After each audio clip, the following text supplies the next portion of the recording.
14ই আগস্টের পর বুধবারও ফের হামলা, প্রতিবাদীদের হাতে মোমবাতি নিভিয়ে হামলা। চাঞ্চল্যকর অভিযোগ উঠল কোচবিহারের মাথাভাঙ্গায়। গোটা বাংলা যখন পথে নেমে আরজি করে ঘটনার প্রতিবাদ জানাচ্ছেন, তখন মাথাভাঙ্গায় মুছে দেওয়া হলো রাস্তায় লেখা স্লোগান, ছবি। অভিযোগ উঠেছে শাসক দলের কর্মীদের বিরুদ্ধে। বিকেলের পর থেকে পশ্চিমবঙ্গ গণতান্ত্রিক লেখক শিল্পী সংঘ এবং গণনাট্য সংঘের পক্ষ থেকে মাথাভাঙ্গা শহরে প্রতিবাদ কর্মসূচি শুরু হয়। বুধবার রাতে রাজ্যের অন্যান্য জায়গার মতো মাথাভাঙ্গাতেও আরজি করের বিচার চাই, মেরুদণ্ড সোজা রাখুন, উই ওয়ান্ট জাস্টিস সহ বিভিন্ন লেখার পাশাপাশি নির্যাতিতার প্রতীকী ছবি আঁকা হয়। তবে অভিযোগ, সেই প্রতিবাদ শেষ হতেই একদল তৃণমূল লোক এসে আঁকাগুলি সব মুছে দেয়, মোমবাতিও নিভিয়ে দেওয়া হয়। শুধু ছবি আঁকাই নয়, রীতিমতো ধস্তাধস্তির ছবিও দেখা যায় মাথাভাঙ্গায়।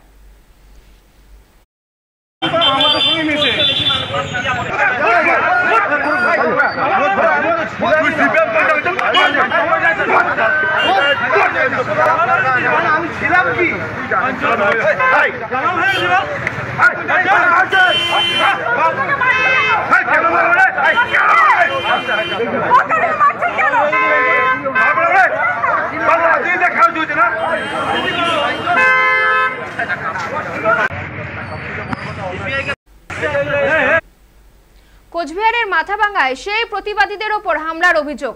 মোমবাতি নিভিয়ে দেওয়া হয়, মুছে দেওয়া হয় রাস্তায় লেখা স্লোগান, ছবি। জানি ইতিমধ্যেই শুরু হয়েছে রাজনৈতিক চাপনোতর। শাসক দলকে তীব্র আক্রমণ করেছে বিজেপি। ঘটনার নিন্দা করে এক্স হ্যান্ডেলে বিরোধী দলনেতা শুভেন্দু অধিকারী লেখেন, চিকিৎসকদের আবেদনে সাড়া দিয়ে সাধারণ মানুষ ন্যায়ের জন্য আলো জ্বালাও কর্মসূচিতে যোগ দিয়েছিলেন, কিন্তু দুর্ভাগ্যবশত তৃণমূল এই মোমবাতির আলোর তাপ সহ্য করতে পারছে না, তাই তারা জোর করে আলো নেভানোর চেষ্টা করছে। এমনকি তৃণমূলের গুন্ডারা প্রতিবাদীদের ছবিকেও মুছে ফেলছে। এক্স হ্যান্ডেলে মাথাভাঙ্গার ঘটনার নিন্দা করেছেন বিজেপির রাজ্য সভাপতি সুকান্ত মজুমদারও। তৃণমূল গণতন্ত্র বিরোধী এবং মানবতা বিরোধী বলেও আক্রমণ করেন তিনি।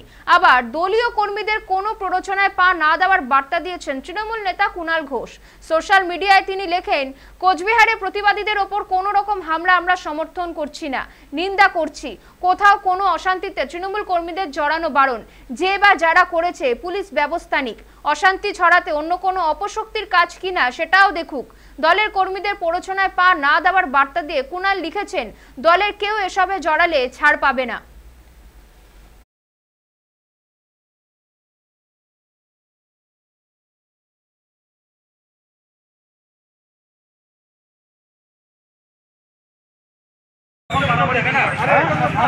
আমাদের